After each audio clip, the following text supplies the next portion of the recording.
बस्तर में 4 दशक से माओवाद काबिज है और 4 दशक से काबिज इस माओवाद के नीति नियम रीति रिवाज अलग अलग हैं। माओवाद के द्वारा लगातार उनके खिलाफ में कोई भी काम करे तो उसे उनके द्वारा हमेशा मौत की सज़ा दी जाती है, फिर चाहे वो उनका खुद का साथी ही क्यों ना हो। ऐसी कई घटनाएं सामने आ चुकी हैं।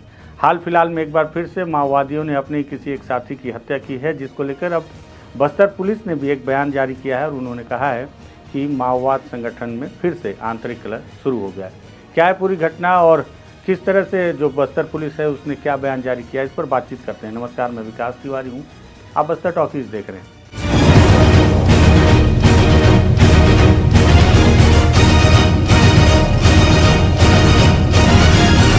दरअसल 4 दशक से जो माओवाद काबिज है, तो माओवादियों के द्वारा लगातार इस बात पर ध्यान दिया जाता है कि उनके संगठन के खिलाफ कोई काम तो नहीं कर रहा।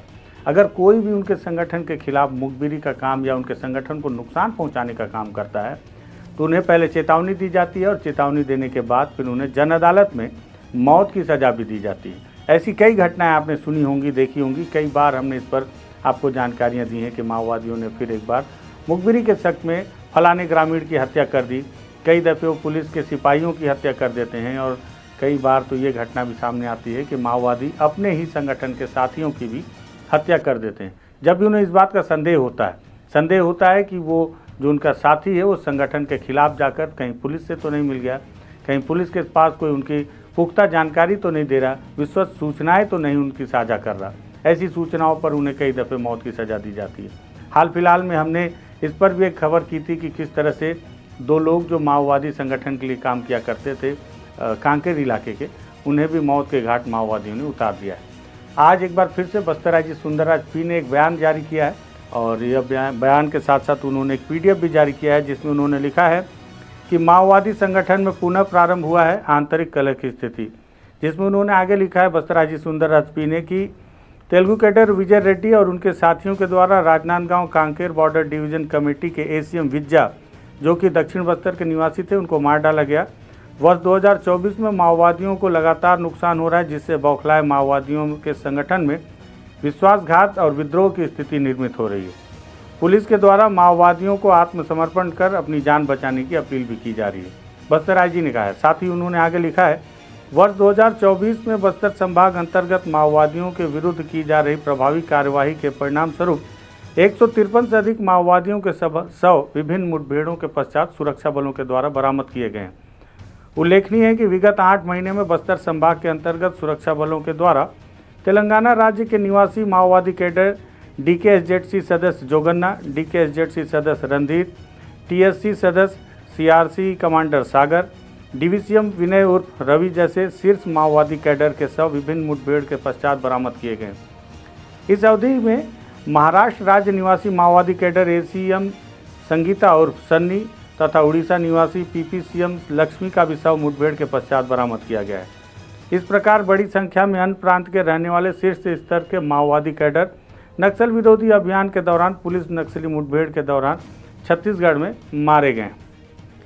पुलिस महानिरीक्षक और बस्तर रेंज के IG सुंदरराज पी ने यह भी बताया कि प्रतिबंधित और गैरकानूनी CPI माओवादी संगठन, क्योंकि इन माओवादी संगठन को हमारे संविधान और कानून में प्रतिबंधित किया गया है और उन्हें गैर कानूनी बताया गया है।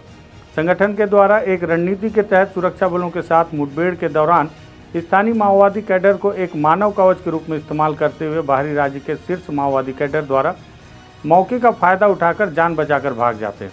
कई बार हमने ये सवाल उठाया है कि जब भी मुठभेड़ें होती हैं तो कोई बड़ा कैडर नहीं मारा जाता, हमेशा बस्तर के ग्रामीण ही मारे जाते हैं।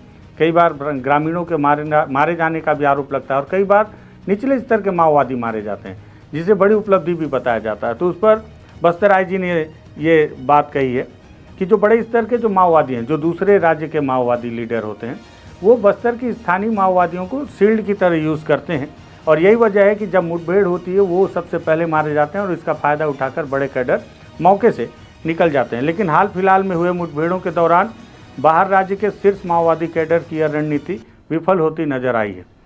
पुलिस को विश्वसनीय सूत्रों से मिली यह सूचना से यह बात सामने आई है कि वर्ष 2024 में तेलंगाना, उड़ीसा, महाराष्ट्र एवं अन्य प्रांत के सीनियर कैडर की हो रही दुर्गति को देखते हुए माओवादी संगठन के शीर्ष नेतृत्व में खलबली मच गई है।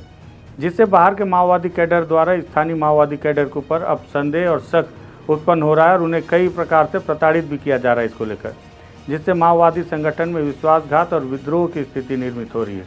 ऐसा कहना बस्तराजी सुंदरराज पी का है। उन्होंने यह भी कहा है कि उपरोक्त परिस्थितियों में दिनांक 6 सितंबर 2024 को जिला कांकेर के थाना प्रतापपुर क्षेत्र के अंतर्गत मलमपेंटा जंगल में राजनांदगांव कांकेर डिवीजन के एसीएम विज्जा मड़काम को उन्हीं के खुद के माओवादी संगठन के नेता तेलुगु कैडर के विजय रेड्डी के इशारे पर माओवादियों ने संगठन के साथ गद्दारी करने का आरोप लगाकर उनकी हत्या कर दी है।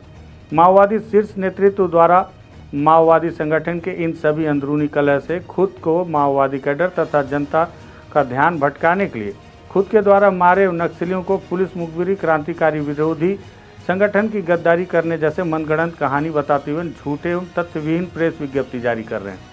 जो माओवादियों के द्वारा जो प्रेस विज्ञप्तियां जारी की जा रही हैं उसको लेकर बस्तराज जी ने कहा।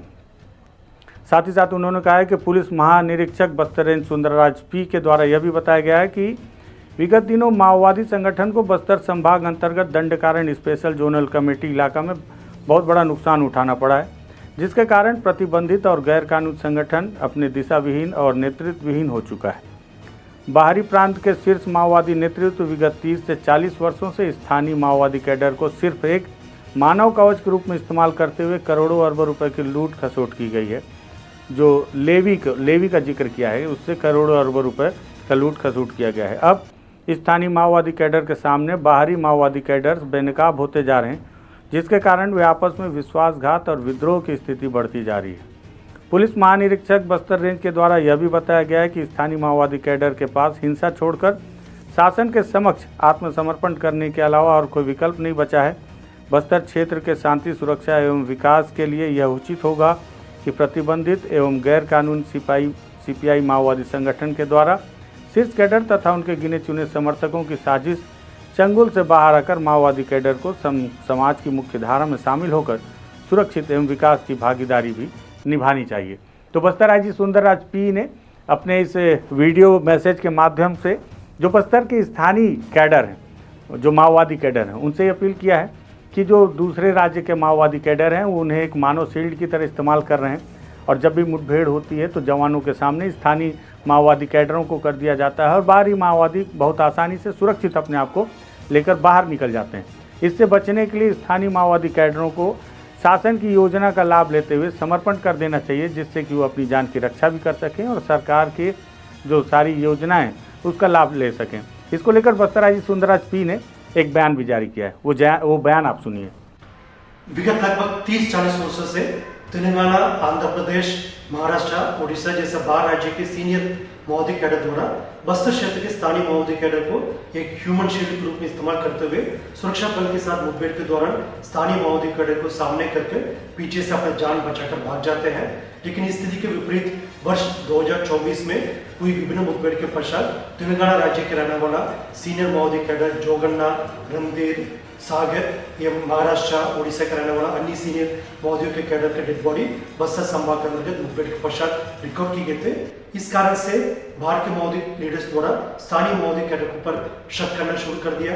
अंदरूनी कलह एवं विद्रोह की स्थिति भी निर्मित हो रहा है।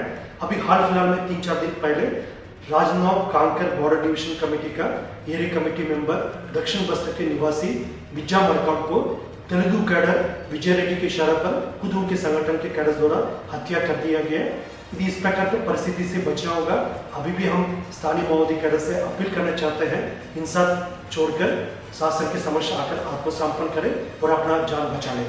तो सुना आपने किस तरह से बस्तराज जी सुंदरराज पी ने ये बयान जारी किया है और साथ ही साथ एक PDF भी जारी किया है जो आपने इस वक्त डिस्प्ले में देखा। और आपको ये भी बता दूं कि अभी तक माओवादियों के द्वारा इस बयान पर अपनी कोई प्रतिक्रिया नहीं दी गई है। माओवादियों के द्वारा अगर इस पर कोई प्रतिक्रिया दी जाएगी तो हम आपको वो भी बताएंगे कि माओवादियों ने बस्तराज जी सुंदरराज पी के इस बयान पर अपनी क्या प्रतिक्रिया दी है। लेकिन आपको एक बात और बता दूं कि लगभग 4000 की संख्या में अतिरिक्त CRPF की फोर्स को बस्तर में तैनात किया गया है, केवल माओवादियों से लोहा लेने के लिए। बीते दिनों केंद्रीय गृह मंत्री अमित शाह जब छत्तीसगढ़ के दौरे पर थे, उस दौरान उन्होंने इस बात का दावा किया है कि 2026 मार्च तक पूरे देश से माओवाद को पूरी तरह से समाप्त कर दिया जाएगा और लगता है कि उसे ध्यान में रखते हुए ही अतिरिक्त फोर्स को अब यहाँ पर फिर से डिप्लॉय किया जा रहा है।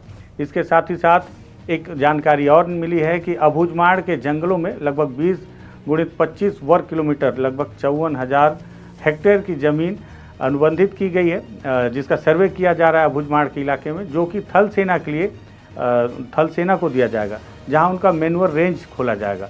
मैनुअल रेंज के जरिए थल सेना को वहां पर प्रशिक्षण केंद्र खोलने की अनुमति होगी और थल सेना को अपना एक वहां पर ठिकाना बनाने की अनुमति होगी अबूझमाड़ के उन घने जंगलों के अंदर, जो माओवादियों का कोर इलाका माना जाता है।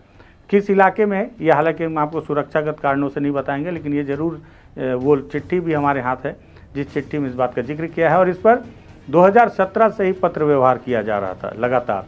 और बीते दिनों जो छत्तीसगढ़ के गृह मंत्री हैं विजय शर्मा, उन्होंने भी इस बात का जिक्र किया था कि 10 साल से प्रक्रिया चल रही है कि बस्तर के अबूझमाड़ में आर्मी का एक कैंप खोला जाए। इस आर्मी के कैंप का क्या माओवादियों से लड़ाई में भी उपयोग किया जाएगा, ये तो आने वाला वक्त बताएगा। हालांकि इस पर सरकार कोई भी बयान अभी देने को तैयार नहीं है, लेकिन ये एक बहुत महत्वपूर्ण जानकारी है बस्तर में माओवाद को लेकर। साथ ही साथ ये भी एक महत्वपूर्ण विषय बस्तराजी ने रखा और उन्होंने ये दावा किया है कि अंतर्कलह बढ़ गया है बस्तर में, जो माओवाद सक्रिय उसमें बाहरी लीडर और जो छत्तीसगढ़ के जो बस्तर के स्थानीय लीडर हैं उनके बीच में। इस चिट्ठी को बस्तराजी ने जारी किया है। मुझे लगा इस चिट्ठी, इस पत्र को भी हम आप तक पहुंचाएं। आप भी अपने विचार को रखें कि क्या वाकई में इस तरह के पत्र का माओवादियों पर कोई फ़र्क पड़ेगा, कोई असर पड़ेगा। माओवादियों की तरफ से अगर चिट्ठी आती है, कोई जवाब आता है, तो वो भी हम आपको बताएंगे। अगर वीडियो पसंद आया तो वीडियो को शेयर कीजिएगा, बस्तर टॉकीज़ को सब्सक्राइब कीजिएगा। धन्यवाद।